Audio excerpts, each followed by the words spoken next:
பழனியில் gravel quarry அமைப்பது தொடர்பாக கருத்து கேட்புரை கூட்டம் நடைபெற்றது. இதில் ஏராளமானோர் பங்கேற்று தங்களது கருத்துக்களை தெரிவித்தனர்.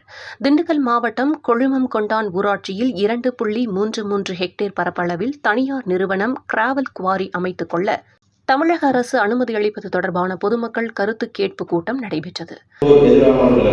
இந்த மண்ணையும் இந்த இயற்கை சூழலையும் பாதுகாக்க வேண்டும் என்பதற்காகவே இந்த குவாரி வைத்திருப்பவர் யாருக்கும் தெரியாது, இது என்ன ஏதுன்னு எதுவுமே தெரியாது. ஆனால் இந்த மண்ணின் மீது கொண்ட காதல், இந்த பின்னாடி ஒரு விஷயத்தை ஒரு மலையவோ ஏதோ ஒரு பாறையோ உடைத்தறிந்து விட்டால் அது வீட்டுக்கு போய்விடும்.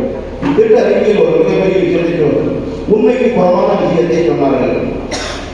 10 கிடையாது வீட்டு கிட்டத்தட்ட 10 கிலோமீட்டருக்குள்ளேயே முதலியார் அரணை இருக்கிறது, புலிகள் சரணாலயம் இருக்கிறது, அங்க இருக்கிற ஒரு கோயில் புராண சின்னம் இருக்கிறது. அந்த கோயிலுக்கு உள்ளே போவது கூட வனத்துறை அதிகாரிகள் அனுமதி இல்லாமல் உள்ள போக முடியாமல் மாதம் கலெக்டர் அலுவலகத்திலே காப்பு காடுகள் இல்லை என்பது உண்மைக்கு புறமான ஒரு விஷயம்.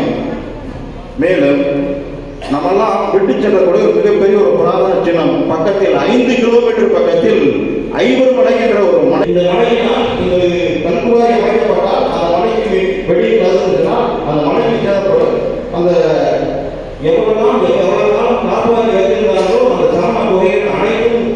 தமிழ்நாடு மாசு கட்டுப்பாட்டு வாரிய பொறியாளர் மணிமாறன் தலைமையில் நடைபெற்ற இந்த கூட்டத்தில் தாளையம், புஷ்பத்தூர், கொழுமம் கொண்டான் உள்ளிட்ட பல்வேறு கிராமங்களில் இருந்து பொதுமக்கள், விவசாயிகள் மற்றும் சமூக ஆர்வலர்கள் கலந்து கொண்டனர். இதில் குவாரி அமைப்பு தொடர்பாக பொதுமக்களின் கருத்துக்கள் பதிவு செய்யப்பட்டன. இதில் கல்குவாரி அமைக்க ஆதரவாகவும் எதிராகவும் பல்வேறு கருத்துக்களை பொதுமக்கள் தெரிவித்தனர்.